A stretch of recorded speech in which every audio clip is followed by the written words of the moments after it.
Caitlin Clark takes hard foul. WNBA hands out flagrant 1 after reviewing cheap shot against Clark.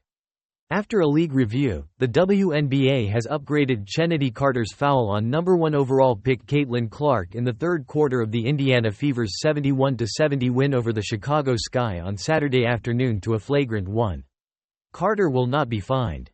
Late in the third, Carter knocked down a mid-range jumper, then threw a shoulder into Clark's back and sent her tumbling to the ground. The two guards had been enjoying a competitive back and forth for a few possessions earlier in the frame, but there was no apparent reason for Carter to escalate the situation to such an extent. The referees briefly reviewed the incident, but did not upgrade it to a flagrant or technical during the game. They did, however, deem it an away-from-the-play foul because it happened before the ball was inbounded. After the game, Carter refused to answer questions about what happened.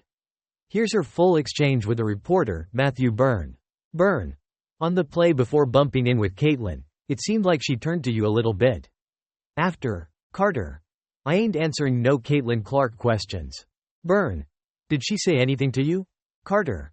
I don't know what she said. Byrne. What did you say to her? Carter. I didn't say anything. The interaction was then cut off by Sky head coach Teresa Weatherspoon.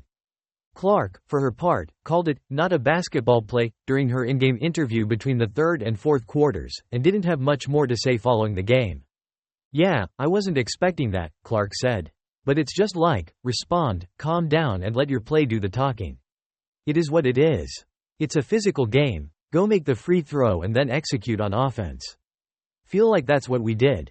Clark did, however, expand on her feelings about the overall physicality she's dealing with to start her career.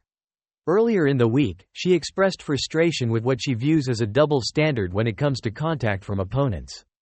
In the wake of the dust-up with Carter, she gave some insight into how she tries to handle those events during the game. It is what it is, Clark said. I feel like I'm just at the point where you accept it and don't retaliate. Just let them hit you, be what it is, don't let it get in your head and know it's coming. I think at this point, I know I'm gonna take a couple hard shots a game, and that's what it is. I'm trying not to let it bother me, and just stay in the game and stay in what's important. Because usually it's the second person that gets caught if you retaliate or something. I'm just trying to stay in the game and focus on my team and focus on what's important. Fever head coach Christy Sides called Carter's foul unacceptable on social media and said, something has to be done. Clark finished with 11 points, 8 rebounds and 6 assists as the Fever improved to 2-8 on the season.